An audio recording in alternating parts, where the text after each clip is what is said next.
From Hollywood, it's time now for... Johnny Dollar. Howdy, Mr. Dollar. My name is Jake Denham. I own a cattle ranch out here in Craig, Colorado. How'd you like to come out here and see me? Colorado? That's right. I have a policy with one of your companies, Tri-Western, office over in Denver. Well, what seems to be the trouble, Mr. Denham? Trouble? Oh, nothing like that. Not at all. Then why have you called me? Well, you see, the brand I use in my beef cattle is a Lazy J.D. Yeah, you said your name is Jake Denham. That's right.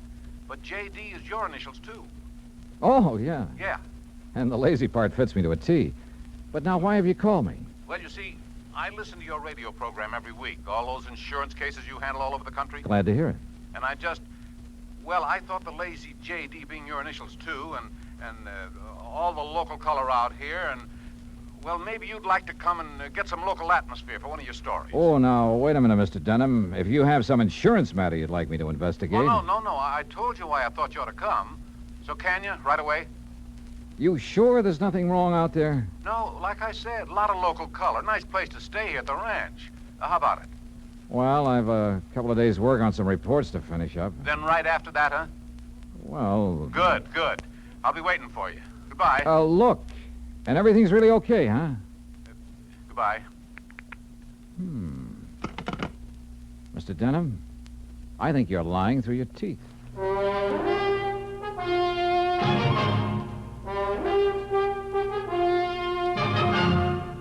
Bob Bailey in the exciting adventures of the man with the action-packed expense account. America's fabulous freelance insurance investigator. Yours truly, Johnny Dollar.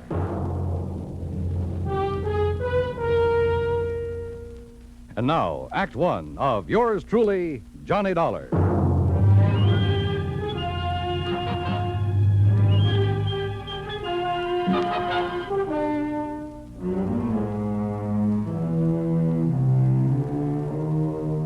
Expense account submitted by Special Investigator Johnny Dollar to the Tri-Western Life and Casualty Insurance Company, Home Office, Denver, Colorado. Following is an account of expenses incurred during my investigation of the bum steer matter.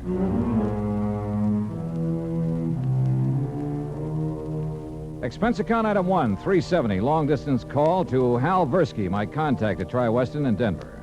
Johnny, good to hear from you. Are you out in this neighborhood? Nope, still in Hartford. Hal, I want you to okay an expense account for me. Well, now that depends. Listen, do you know a client of yours by the name of Jake Denham? Yes. As I recall, he owns a big cattle ranch over near the little town of Craig. Uh-huh. Carries a straight life for something like 40,000, 50,000. Well, look, I got a phone call from him begging me to come out there and see him. Oh? Something wrong? He says not, but I don't believe him. Well, have you any reason to think something is wrong? Well, only the half-baked excuse he gave me for wanting to see me. Look, Hal, I realize this is just a hunch, but... Certainly sounds like it to me. But my hunches have saved your company a lot of dough on occasion. So how about it? Okay. Put it this way. If you run into something out there and clear it up, we'll pay the freight. If not, well, you just go ahead and have yourself a vacation at your own expense, okay? Oh, now, why don't you relax that iron grip on the purse strings for a change, huh? Why? What would you do? Okay, but I warn you, Hal, if this does turn into a case for your company, my expense account is going to knock you right off your feet. Oh, now, wait a minute. Bye-bye. Johnny! It took me nearly 4 days to clear up the reports I had to finish. I wish now it hadn't, that I'd left Hartford immediately. Expense account item 2, $133. Plane fare and all the incidentals I could think of, Hartford to Denver. I got there shortly after 7 a.m. Item 3, $50 deposit on a drive-your-own car, in which I promptly headed north and west on Highway 40.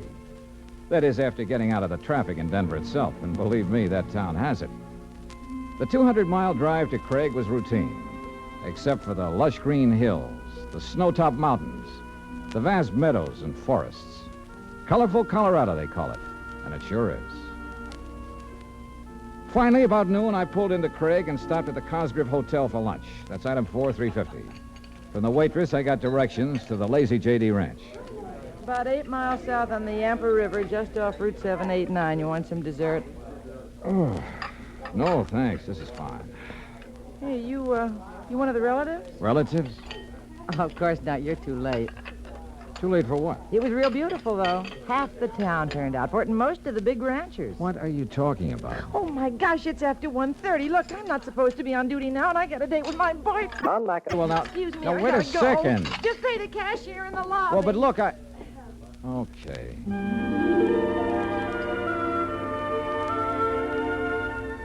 I paid my check to the cashier, went out to my car, climbed in, and headed for the Lazy J.D. There must have been several thousand acres to the ranch, all rich, green, healthy-looking pasture land, and Lord knows how many head of beef cattle. The main ranch house was a rather small but well-kept affair near the gate to the road from the highway.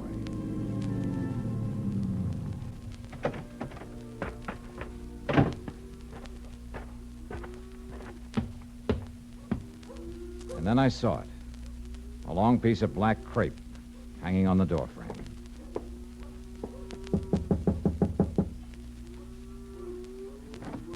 Yes? How do you do?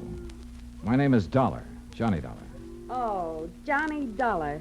Why didn't you come before? What? He begged you to come, didn't he? To come right away? Mr. Denham? Yes, but I Then told why him didn't you? You might have saved him. Saved him. Yes, saved him. We buried him this morning. And I think he was murdered.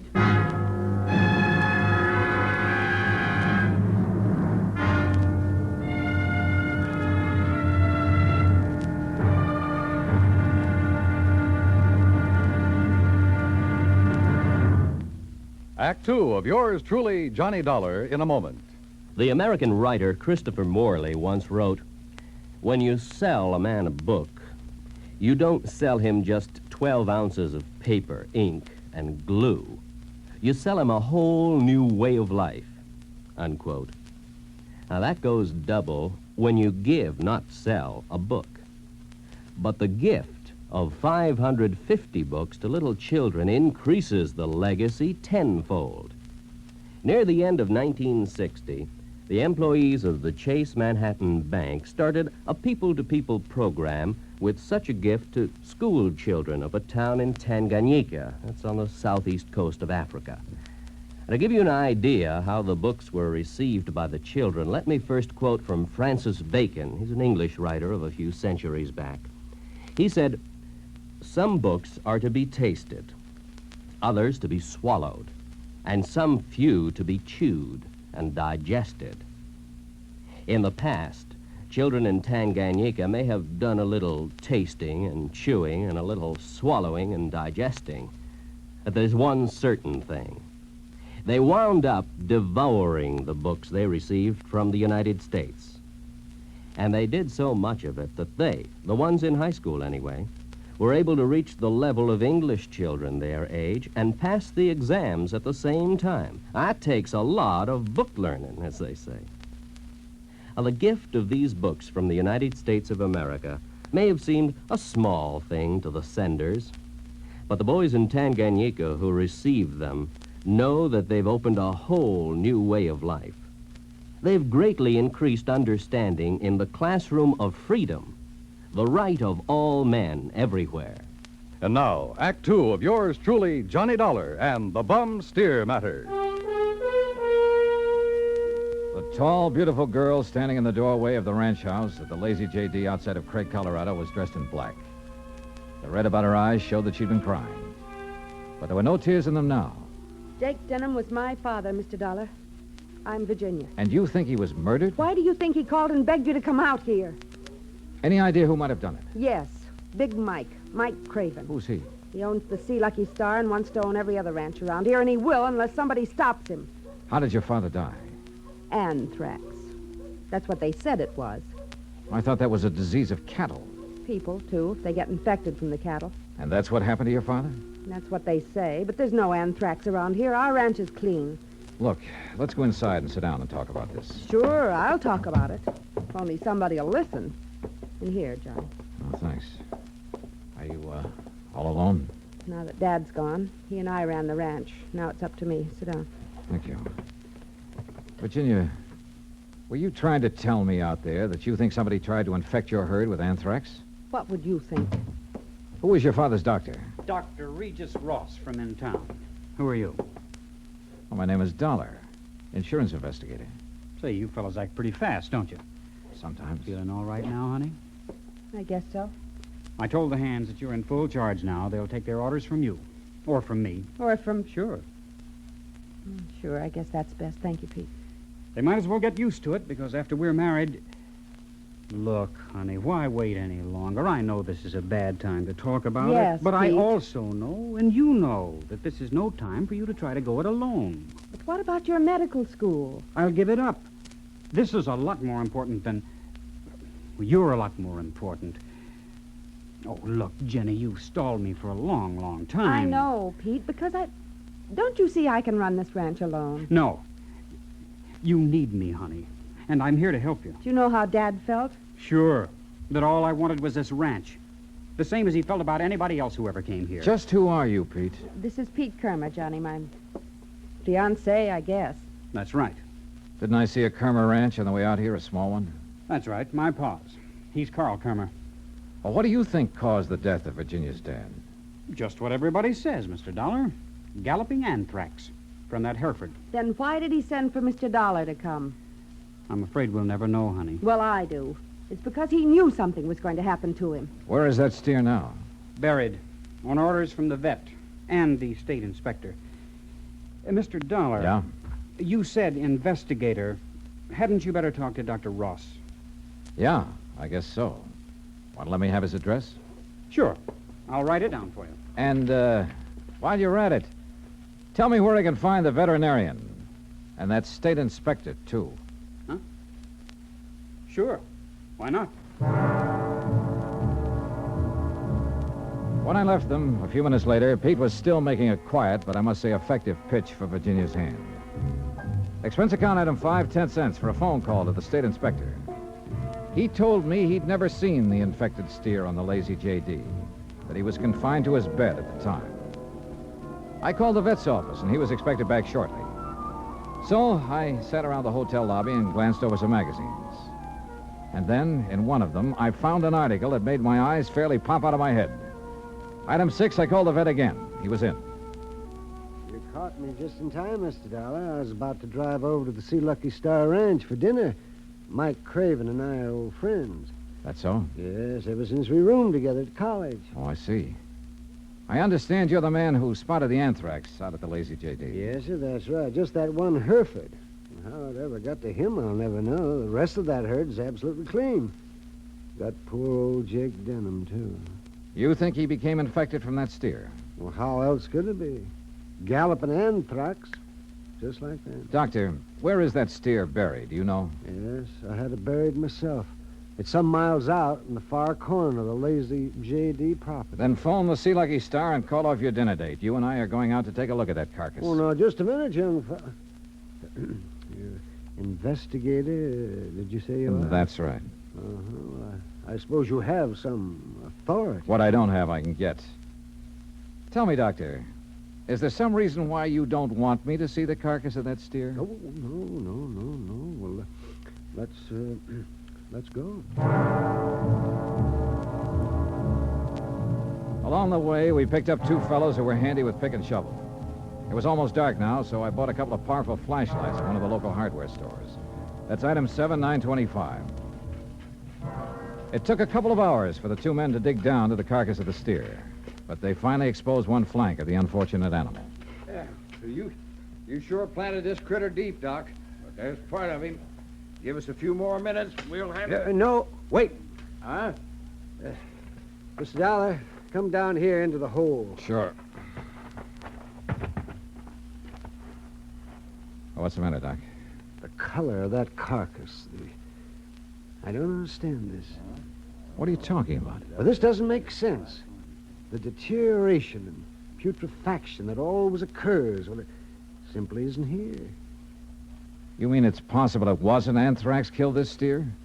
But I'm sure that all the symptoms, the swellings in the subcutaneous connective tissues, in the interstices of the muscles and lymphatic glands, and in the membranes of the mouth and tongue, they were all there, and they were edematous, too. Could some poison have possibly produced those symptoms? Poison? Yeah, look, I read in a magazine this afternoon that strychnia often produces symptoms very much like those of tetanus, lockjaw. Yes, that's true. But a poison that would... Good heavens. Yeah? Why, I haven't heard of it since my college days. Quintanogen sulfide. But why? Good question. No, Dollar. Because it wouldn't explain the death of old Jake Denham. If it was anthrax. What? Or was he poisoned, too? Good heavens, you mean you Wait a think minute, that he... wait a minute. Doctor, the brand on the rump of this animal. Well, that's Denham's own brand, the Lazy JD. Yeah, but it looks to me like it was put on over another brand.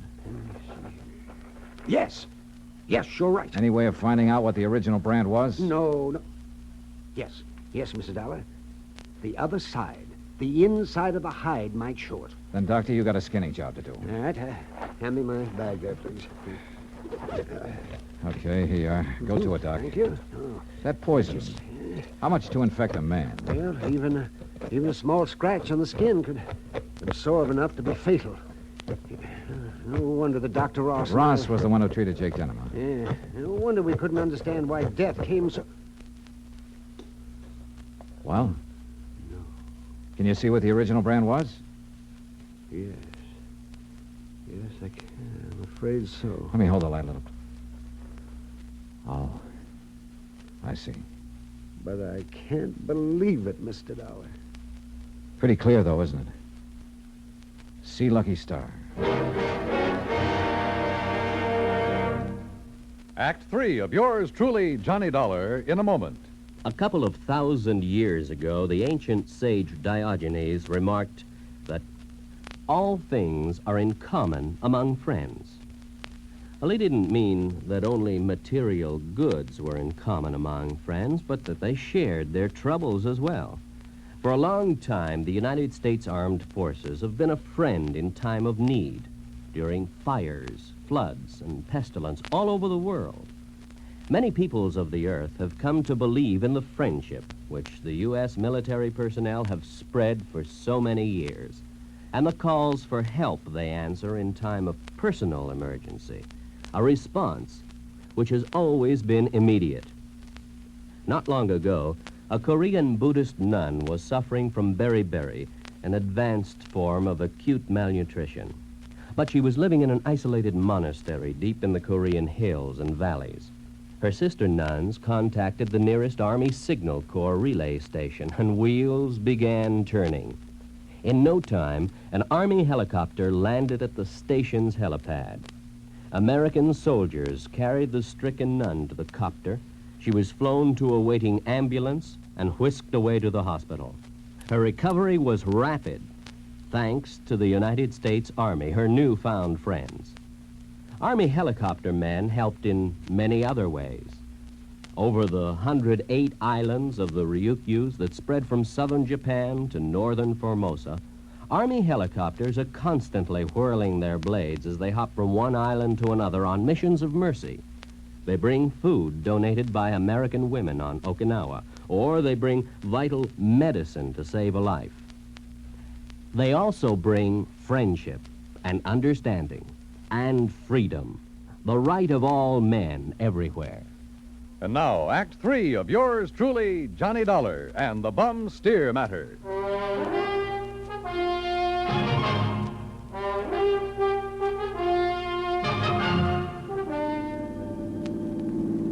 Looks pretty bad, doesn't it, Mr. Dollar? Yeah, Doc. It looks as though this Hereford steer was brought over from the Sea Lucky Star, was rebranded with a Lazy JD, was given the poison to make it look like it died of anthrax. Yeah, but Mike Craven, who owns the Sea Lucky Star, I know him, Dollar. I've known him ever since our college days. Medical college? Oh, no, just during the preparatory years. But Big Mike couldn't have done a thing like this. Big Mike has wanted to get his hands on the Lazy JD for years, Well, hasn't of course, so have a lot of other big ranchers, but I'd stake my life on it. He'd never do it. But, hey, wait. Yeah? You should have taken that left turn to get to the Sea Lucky Star. That's not where we're heading. Yeah. Well, then where? If I remember correctly, it's this road to the right, here. Well, you mean the K-Bar K? Got any better ideas? Well, I'll be... Here.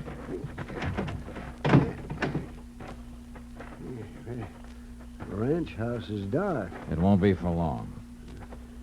Would you call this a good ranch, Doc?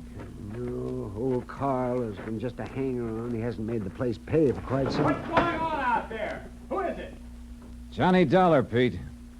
Oh? I want to talk to you. Oh, sure. Door's open. I'll be right down. Come on, Doc.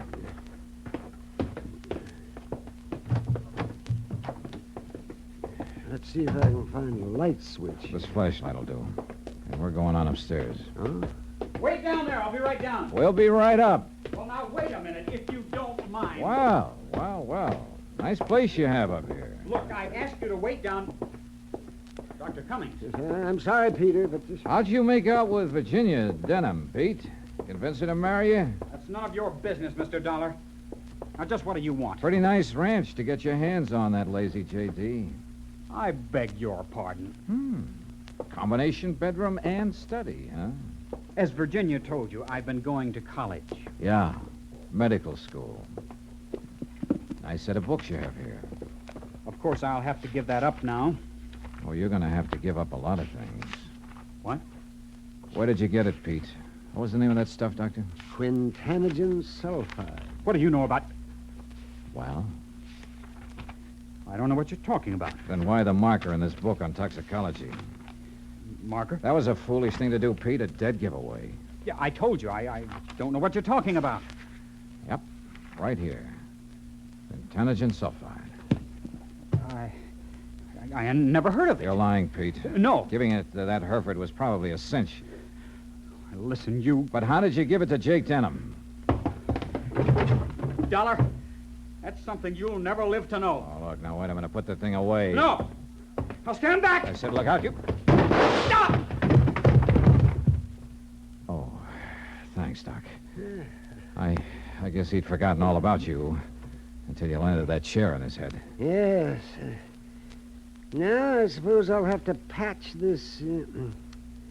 patch him up a bit. Oh, absolutely. He'll have to look nice for the trial, won't he, Doc?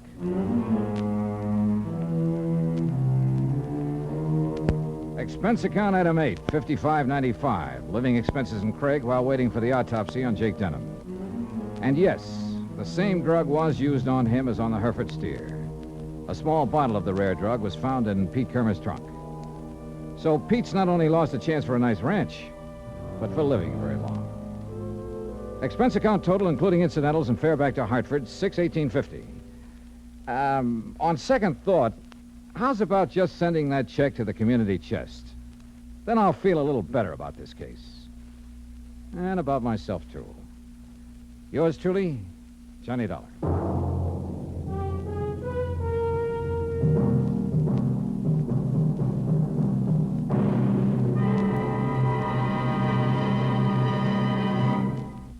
And now, here is our star to tell you about next week's story. Next week, an old ghost town out in Montana. But one of the ghosts carries a .38 Colt. Join us, won't you? Yours truly, Johnny Dollar.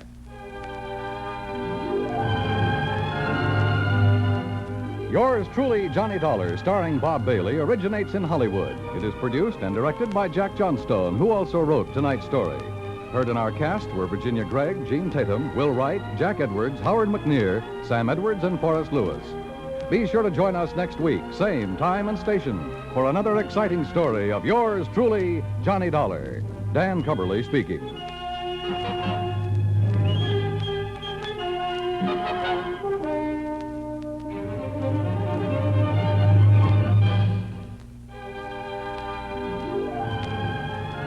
This is the United States Armed Forces Radio and Television Service.